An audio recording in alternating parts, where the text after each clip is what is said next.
ഹർത്താലിന്റെ മറവിൽ മാധ്യമപ്രവർത്തകർക്ക് നേരെ സംഘപരിവാറിന്റെ വ്യാപക ആക്രമണം. കോഴിക്കോട് മിഠായി തെരുവിലുണ്ടായ ആക്രമണത്തിൽ മീഡിയ വൺ ക്യാമറമാൻ ഇർഷാദിന് പരിക്കേറ്റു. ഏഷ്യാനെറ്റ് മനോരമ ന്യൂസ് ക്യാമറമാൻമാർക്കും പരിക്കേറ്റിട്ടുണ്ട്.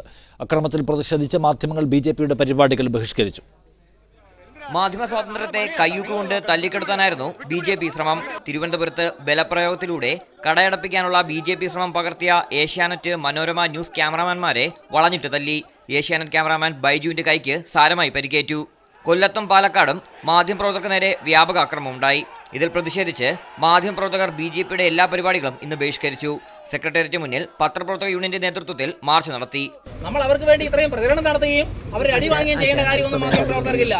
ഇത് നമ്മുടെ ജോലിയുടെ ഭാഗമാണ്. നമുക്കിങ്ങനെ ജോലി ചെയ്താൽ മാത്രമേ നമുക്ക് ജീവിക്കാൻ കഴിയൂ.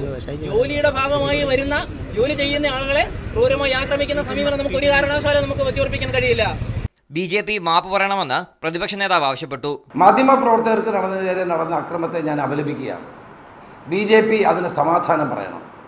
ആ മാധ്യമപ്രവർത്തകരെ അവർ ഫോട്ടോ എടുക്കാൻ ചെല്ലുമ്പോൾ, അവർ വാർത്തകൾ ശേഖരിക്കാൻ ചെല്ലുമ്പോൾ അവരെ ആക്രമിക്കുകയും അവരെ ഭീഷണിപ്പെടുത്തുകയും അവരുടെ ക്യാമറകൾ അടിച്ചു തകർക്കുകയൊക്കെ ചെയ്യുന്ന നടപടി ഞാൻ ശക്തമായ പ്രതിഷേധം രേഖപ്പെടുത്തുകയാണ്.